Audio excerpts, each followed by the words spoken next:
Hello friends, good morning. ધોરણ 12 English એમાં email writing. ગયા વિડિયોમાં ઈમેલ રાઇટિંગ કઈ રીતે લખાય, એનું માળખું શું હતું એના વિશે સમજાવ્યું હતું. અને આજે મેં એનું એક એક્ઝામ્પલ આપ્યું છે ઈમેલનું. બરાબર, એક આખો ઈમેલ લખેલો છે. તો જુઓ, પહેલા તો draft an email in about 40 to 50 words on behalf of Nirav Gandhi to his cousin Dev Modi on dev10a.swarg.in, informing him about the spoken English class he has joined in this summer vacation. એનો મતલબ છે કે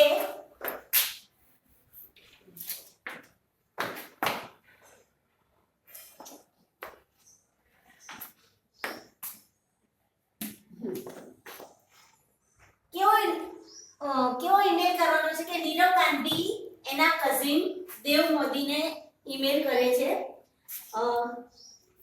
Nirav Gandhi to his cousin Dev Modi on dev10. હવે આ જે છે dev10a.in, આ જે છે ઈમેલ આઈડી છે. બરાબર, આટલું જે આપ્યું છે ઈમેલ આઈડી છે. તો ઓન એટલે આ આઈડી ઉપર આ નીરવ ગાંધી જે છે એ ઈમેલ કરે છે.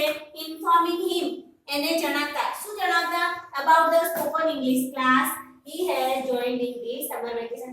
આ ઉનાળા વેકેશનમાં એને જે ઇંગ્લિશ ક્લાસ જોઈન કર્યા છે એને વિશે માહિતી આપતો નીરવ ગાંધી એના કઝિન દેવ મોદીને ઈમેલ કરે છે. બરાબર, ખ્યાલ આવ્યો? હવે આની અંદર કોણ કરે છે ઈમેલ, કોને કરે છે, કયા ઈમેલ આઈડી ઉપર કરે છે, આટલું બધું આપ્યું છે. તો આપણે શીખ્યા હતા એ પ્રમાણે સૌથી પહેલા તો ટુ લખીએ છીએ અને જ્યાં ટુ લખીએ છીએ ત્યાં આપણે ઈમેલ આઈડી લખીએ છીએ. બરાબર, કે કોને ઈમેલ કરીએ છીએ તો એ ઈમેલ આઈડી અહીંયા લખી દેવાનું. બરાબર, dev10a.swarg.in આટલું લખવાનું. બરાબર, પછી સબ્જેક્ટ, કે આમાં સબ્જેક્ટ શું છે, કયા વિષય પર? તો આ ઇન્ફોર્મ કરે છે ને સ્પોકન ઇંગ્લિશ ક્લાસમાં, તો તમે સ્પોકન ઇંગ્લિશ ક્લાસ આટલું શોર્ટમાં લખશો તો પણ ચાલશે, અથવા તો two inform about spoken English class એવું પણ લખાય. ઓકે, હવે સીધે સંબોધન. તો ડિયર દેવ, આ નીરવ ગાંધી લખે છે એટલે એનો ભાઈ છે, તો અહીંયા ડિયર લખે છે. Dear Dev, I want to inform you that I have joined unique spoken English class in this summer vacation. કે હું તને એ જણાવવા માંગુ છું કે મેં એક unique English spoken English class શરૂ કર્યા છે આ ઉનાળા વેકેશનમાં. And it has been very beneficial to me. અને એ જે ક્લાસ શરૂ કર્યા છે એ મને ખૂબ જ ફાયદાકારક નીવડ્યા છે. આ બેનિફિશિયલ એટલે ફાયદાકારક. બરાબર, એનાથી મને ખૂબ જ ફાયદો થયો છે. It has helped me to develop English speaking skill. એ મને ઇંગ્લિશ બોલવાની કળા એની અંદર એ મને ખૂબ જ હેલ્પફુલ થઈ છે, મદદરૂપ થઈ છે. એનાથી હું ખૂબ સારું ઇંગ્લિશ બોલી શક્યો છું, બોલવાનું શીખી શક્યો છું. I have learned a lot of new words.